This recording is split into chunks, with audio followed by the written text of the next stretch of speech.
রাধে রাধে বন্ধুরা, good morning. কেমন আছো সবাই? আশা করি সবাই ভালো আছো, আমিও ভালো আছি। আজ হচ্ছে বুধবার আর সকাল এখন 9:30 মতো বাজে। উঠেছি অনেকক্ষণ আগে, তো ছাদে চলে এসেছিলাম এডিট করতে। আগের দিনের ঘরে কাজ হচ্ছিল বলে না সেরকমভাবে আর কি এডিট করতে পারছিলাম না ঘরে, সেই জন্য 2-3 দিন ধরে ঘরে বসে আর কি ছাদে বসে এডিট করছি, ঘরে বসে আর করা হচ্ছে না। তো যাই হোক, দেখো কত সুন্দর আমাদের গ্রামটা। আর এদিকে না বানের জল ঢুকেছে, আর ঢুকলে কি হবে, তবুও সবাই ধান লাগাচ্ছে।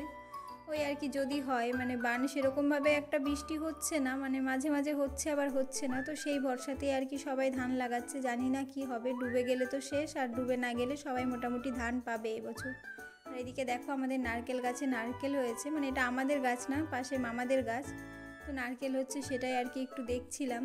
ডাব কিছু আছে আর কয়েকটা আর কি নারকেল হয়ে গেছে, তো দেখি ভাবছি যে পারবো দু একটা, মানে সামনে জন্মাষ্টমী, তো নাড়ু করব সেই জন্য। তো চলো এবার নিচে নেমে যাই আর তোমাদের দেখাই আমাদের ছাদটা। খুব একটা বেশি আসা হয় না, তো সেই জন্য খুব বেশি দিন পরিষ্কার পরিচ্ছন্নও করি না, তো মাঝে মাঝে এক এক দিন আসি, ঝাড়টার দিয়ে যাই। তো এদিকে দেখো বাবু বাজার থেকে মাছ নিয়ে এসছে, আর এই চিংড়ি মাছগুলো নিয়ে এসছে। মা তো প্রচুর পরিমাণে রেগে গেছে, মানে আজকে এমনিতেই বেলা হয়ে গেছে, আর তারপরে এত মাছ নিয়ে এসছে। আর এটা নিয়ে এসেছিলো পাবদা মাছ, ওই 4-5 পিস মতো নিয়ে এসেছিলো, আমাদের হয়ে যাবে একবার।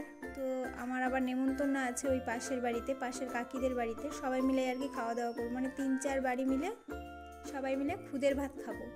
তো আগের দিনকে যেই কাকিদের বাড়িতে পাতা নিয়ে এসেছিলাম, সেই পাতা দেখে আর কি সবাই বলছিল যে পাতা বাটা খুদের ভাত খাবে, তো সেই জন্যই আর কি গেছিলাম।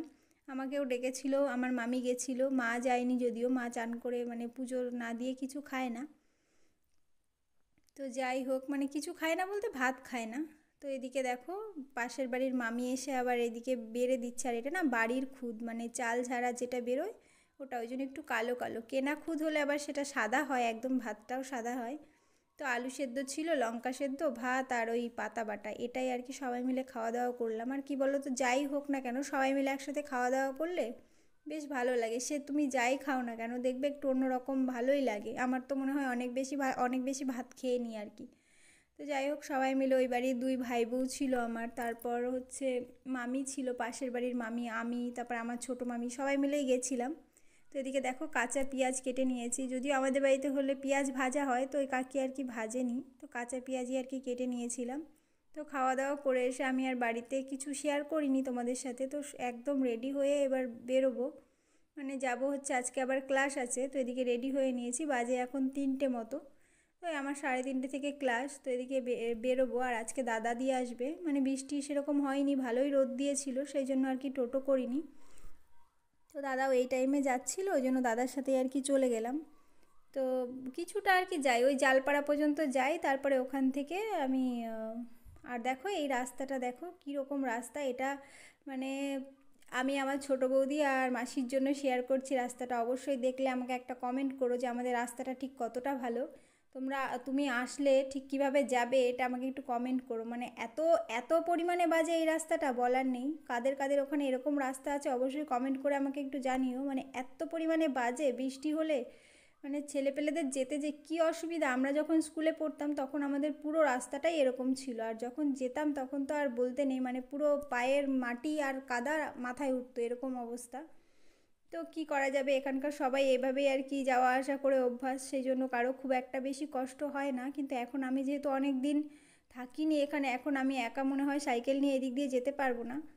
তো দেখো এদিকে রাস্তাটা কত সুন্দর, আর চারিপাশে ধান লাগিয়েছে, কি ভালো লাগছে, পুরো সবুজ মাঠটা আর মাঝখান দিয়ে রাস্তা। এখানে বাড়ি অতটা নেই চারিপাশে, তো এই রাস্তাটা আমার সব দিন একটু বেশি ভালো লাগে, কেননা এই রাস্তাটা না খুব অলিগলি টাইপের, মানে চারিদিকে একটু বেঁকানো, রাস্তাটা ভীষণ ভালো লাগে এই রাস্তাটায় যেতে। আর কোনো বাড়ি ঘরও নেই আশেপাশে, সেই জন্য আর কি একটু বেশিই ভালো লাগে এই রাস্তাটায় যেতে। সে সাইকেল নিয়ে যাই, বাইকে যাই আর গাড়িতে যাই, যাতেই যাই না কেন এই রাস্তাটা ভীষণ ভালো লাগে।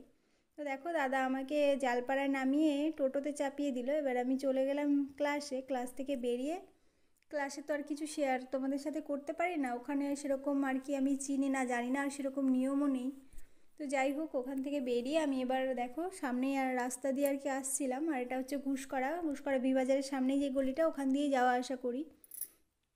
তো যাই হোক, আমি টোটোতে চেপে গেছি, আর প্রচণ্ড পরিমাণে হাওয়া দিচ্ছিল, প্রচণ্ড পরিমাণে মেঘ করেছে, মানে জানি না বৃষ্টি হবে কি না। আর আমি না জালপাড়ায় যেতে না যেতেই বৃষ্টি শুরু হয়েছে, মানে আমি যদি আর 10-15 মিনিট অপেক্ষা করতাম প্রচুর পরিমাণে আর কি বৃষ্টি আসতো, আমার আর বাড়ি আসা মনে হয় কত রাত হতো তার ঠিক নেই। তো তো মেঘ করেছে দেখে আমি আর ওখান থেকে টোটোতে না এসে সোজাসুজি চলে আসলাম আমাদের অফিসে। আর অফিসটা তো তোমাদের সাথে আগের ভিডিওতে আমি শেয়ার করেছিলাম। আর এদিকে দেখো ছোটদা বসে কাজ করছে, আর আমি কোনো কাজ পাচ্ছিলাম না, কি করব খুঁজে পাচ্ছিলাম না, আর এগুলো আঁকছিলাম হাতে। তোমরা কে কে ছোটোবেলায় এরকম করেছো পেন পেলে আমাকে অবশ্যই কমেন্ট করে জানিও। আমার না এগুলো ভীষণ মানে জানি না ভালো লাগে, এখনও পর্যন্ত সেটাই করি। মানে পেন পেলে কোন দিকে খাতা, মানে খাতা তো লাগে না, হাতেই আর কি ড্রয়িং করা শুরু করি। ওই ছবি মানে স্টার আঁকবো, পাখি আঁকবো এরকম।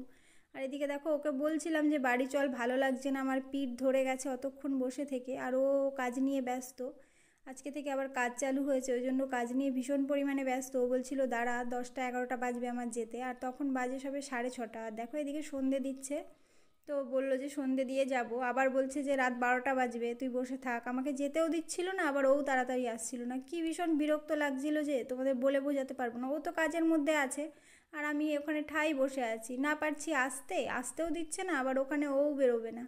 এই আর কি একটা সমস্যা। তো এদিকে সন্ধে দিচ্ছে, তো দেখো ফাইনালি বাড়ি আসলাম। আর আমাদের বাড়িতে আজকে লাইট লাগানো হয়েছে, এত ভালো লাগছে দেখতে, মানে পিঙ্ক কালার ব্লু কালার, এত সুন্দর লাগছে দেখতে। আমাদের সোনা দেখলে তো মনে হয় পাগল হয়ে যাবে, এত সুন্দর লাইট দেখেও তো নেচে বেড়াবে।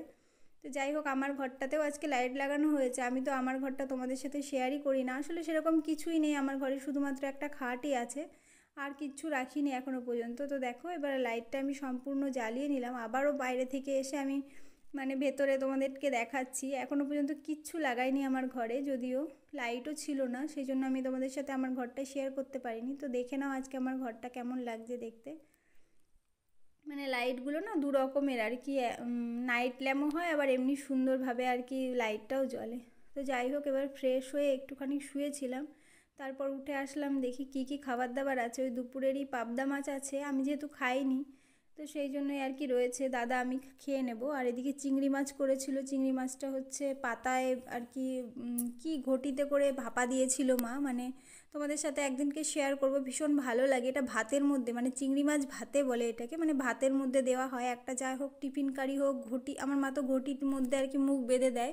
তো তোমাদের সাথে এই রান্নাটা আমি একদিন শেয়ার করব, তোমরা চাইলে দেখতে পারো। তো যাই হোক দেখো এবার খাওয়া দাওয়া করে নেব। আর আজকের ভিডিওটা আমি এই পর্যন্তই রাখলাম, কেননা আর ভালো লাগছে না তোমাদের সাথে, আর কি আর শেয়ার করব। তো সবাই সুস্থ থেকো, ভালো থেকো, রাধে রাধে।